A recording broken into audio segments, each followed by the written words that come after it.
Um homem e uma mulher se unem porque esse homem precisa do que ela tem a oferecer, que é o feminino. Essa mulher se une a ele porque precisa que ele ofereça a ela o feminino, o masculino, que é o que falta a ela, que tem o feminino. Então, homem e mulher se encontram e dizem sim um para o outro porque precisam um do outro para se complementar. Ela pode ser feliz sozinha, ele pode ser feliz sozinho, feliz sim, completo não. Completo não. Completude a gente encontra quando a gente tem o masculino que ele nos oferece. E ele se sente completo quando a gente doa o nosso feminino. E aí, pensa o seguinte. Se dentro do relacionamento, você, por N razões que eu vou falar daqui a pouquinho, não está com o seu feminino saudável, curado, você então já está nessa troca com dificuldades. Você está com dificuldade de oferecer o que ele precisa. E se ele está com o masculino fragilizado, se ele está adoecido no masculino dele, se ele não está conseguindo ser para você um homem forte e que assume responsabilidades, um homem que acalma suas emoções, porque nós somos muito emocionais, o homem precisa nos ajudar nesse ponto. Se ele não está conseguindo fazer isso, ele não está conseguindo trazer para o relacionamento boa parte daquilo que você esperava que ele trouxesse e que você precisava que ele trouxesse. Então a gente precisa parar de excesso de romantismo e entender que existe uma utilidade na relação homem-mulher. O homem precisa ser útil dentro da relação homem-mulher. A mulher precisa ser útil dentro do casamento. E quando a gente não está sendo útil, Marisa, o que é ser útil? Aí você precisa fazer as aulas, né, sobre feminino. Por quê? Porque quando a gente não sabe sequer o que uma mulher dentro do casamento precisa oferecer e o que o homem precisa que nós mulheres ofereçamos, significa que o beabá da relação homem-mulher tá falha. Quando a gente não tem a mínima ideia do que nós mulheres precisamos que o nosso marido nos ofereça, proteção, segurança, controle, não é controle das nossas emoções, mas que ele nos ajude a ter as nossas emoções estabilizadas, controladas. Né? Se a gente não sabe nem pedir para o homem o que a gente precisa deles. Então, muita mulher não sabe conduzir o marido dentro da relação porque ela não sabe o que ela precisa, o que uma mulher precisa na relação. Ela não sabe o que ela toma desse marido, o que ela estimula ele a oferecer. E ao invés de ela ajudar esse homem a ser útil dentro da relação, porque a admiração que você tem pelo seu marido está totalmente vinculada, é diretamente proporcional à utilidade dele dentro do casamento. Quanto mais útil o seu marido é dentro do casamento, mais você admira. Quanto mais útil você é dentro do casamento, mais o seu marido te admira. Ponto. Sem romantismo. Sinto muito românticas. Essa é a verdade. Casamento é também uma relação de utilidade, de interesse.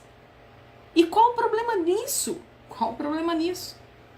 Aliás, só consegue isso quem é muito humilde a ponto de falar, sim, eu reconheço que eu preciso do outro. Como eu, por exemplo, várias vezes já falei pra vocês, falo pro meu marido, ele sabe que eu preciso dele.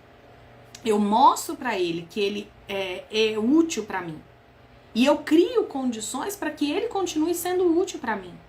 Porque quanto mais útil ele é para mim, mais eu o admiro. Isso alimenta o amor. E óbvio, como eu ensinei para vocês a balança, eu também preciso ser.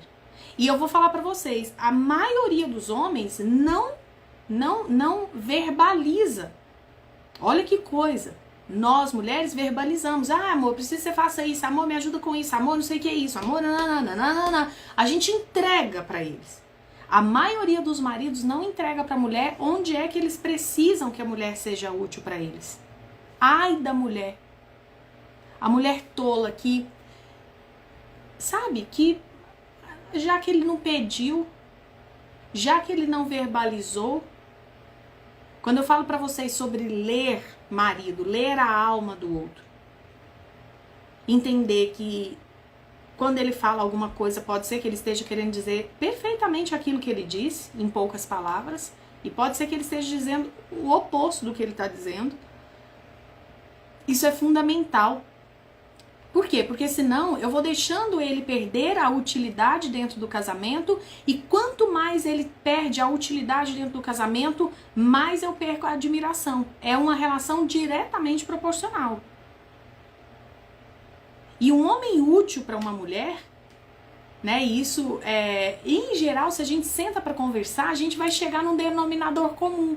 Não varia tanto assim, como diz em Minas, não varia tanto assim. Não varia tanto assim o que é utilidade de um homem para mim e o que é utilidade de um homem para você. Assim como se os homens sentassem para conversar sobre isso, não ia variar muito o que eles falam sobre o que é uma mulher útil para eles. E quanto mais a gente está conectada com o nosso feminino, quanto mais a gente ajuda esse marido a estar conectado com o masculino, mais a gente consegue construir uma relação baseada na utilidade. Gente, olha para os casais. Olha só que o que eu tô falando não é longe, não tá longe, não é difícil de você alcançar. Presta atenção, olha para os casais que são bons casais. Casais que você admira e que você fala assim, eu quero ser assim. Eu quero ter um casamento assim. Olha pra você ver como ela é útil pra ele, como ele é útil pra ela. E aí quando você entra na síndrome do eu fiz tudo, eu faço tudo, é um terror, porque você ao fazer tudo, inclusive a parte do seu marido, você fere seu feminino. Você fica chata, você fica feia, você fica cansada, você fica cobrando demais dele. Aliás, você deu muito, você vai querer cobrar muito. Você fica um saco de mulher, exausta. A sua leveza, a sua doçura de mulher mandou lembrança, né? Tá longe. Porque como é que uma mulher cansada, chata, cobrando, exigente, se sentindo, né, que tá tocando o barco sozinha, como é que uma mulher dessa é doce, leve, alegre? Não tem como. Não tem como. E aí você vai esperar que ele mude, para daí você ser uma mulher doce, leve, que influencia positivamente o seu marido a ser um homem forte e que assume responsabilidades. Como? Você vai esperar que ele mude. E é nessa hora que muitos casamentos que tinham chance de serem restaurados chegam ao fim. Porque esse homem, ele não sabe para onde ele rema. A maioria, gente, vocês precisam fazer um exercício de olhar os homens. Não é só o seu, não. Pode ser para os seus maridos, pode ser para os homens da sua família, tá? Para não ser um exercício que gera problema e confusão. Eu não estou dizendo para vocês saírem cobiçando outros homens. Olhem para os homens da família de vocês. Mas não olha durante o churrasco, não. Porque é lógico que ali no churrasco tem uma máscara de todo tamanho, uma máscara de felicidade, de contentamento. Olhe para esses homens. Seu colega de trabalho, dá uma olhada depois para você ver. A tristeza. A maioria dos homens estão tristes, a maioria dos homens estão cabisbaixos, a maioria dos homens estão sem direção. Perdidinhos da Silva. A força que joga para a vida é uma força que vem da relação com o pai. O pai, a figura paterna. Não é o pai adotivo, não é o padrasto. É o pai, aquele que doou o material genético. E a maioria dos homens, na nossa geração, não tem uma boa conexão com seus pais. Pai, a figura paterna. Eu falo disso e eu me arrepio. Se a gente pudesse promover a conexão desses homens com o pai deles, como as nossas alunas têm a oportunidade de fazer esse trabalho, e muitas vezes sem falar uma única palavra para esses maridos,